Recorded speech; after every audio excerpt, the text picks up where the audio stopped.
তুমি ওরে এই জায়গা থেকে যাইতে কও, নাহলে তুমি আমার মরা মুখ দেখবা আব্বা।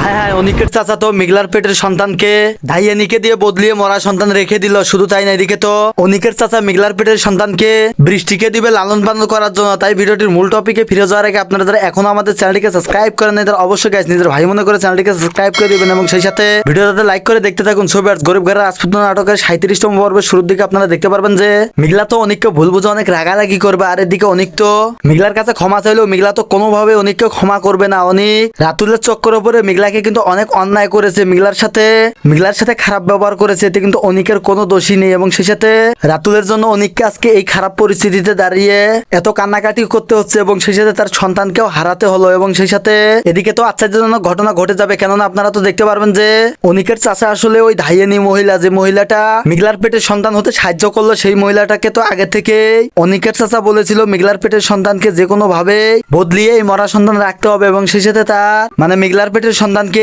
যে কোনো ভাবে আমার হাতে তুলে দিতে হবে, তাহলে যত টাকা চাও আমি দিয়ে দিব, এই কথা বলে এরকম ভয়ঙ্কর ঘটনা ঘটিয়েছে। আর এদিকে মেঘলার জীবনটা নষ্ট করে দিল এবং অনিককে বাবা বলে টাকা থেকে বঞ্চিত করলো এবং অনিক তো কোনোভাবে এই সব কিছু মেনে নিবে না। কিন্তু অনিক কিভাবে আসল ঘটনা জানতে পারবে যে অনিকের ছেলে কোনোভাবে মরা সন্তান জন্ম নেয়নি, তার সন্তানকে পাল্টিয়ে রাখা হয়েছে এবং সেই সাথে ওখানে এই সব কিছু তথ্য দেখানো হবে গরিব ঘরের রাজপুত নাটকের 37 নম্বর পর্বে। ছবি আর তাই বলবো গরিব ঘরের রাজপুত নাটকে 37 নম্বর পর্বটি কতটা মজার হতে চলেছে অলরেডি আপনারা বুঝে ফেলেছেন। তাই গরিব ঘরের রাজপুত নাটকের পর্ব যদি 3টি করে আপনারা প্রতি সপ্তাহে দেখতে চান তাহলে এই ভিডিওতে লাইক টার্গেট থাকবে 3000 লাইক যদি আপনারা কমপ্লিট করে দিতে পারেন তাহলে কিন্তু প্রতি সপ্তাহে আপনারা 3টি করে পর্ব দেখতে পারবেন। সো ভিউয়ার্স, আশা করি সবকিছু বুঝতে পারছেন। আজকের ভিডিও আপডেট এ পর্যন্ত ছিল। ভালো থাকবেন, সুস্থ থাকবেন, দেখা হচ্ছে পরবর্তী কোনো ভিডিওর আপডেট নিয়ে।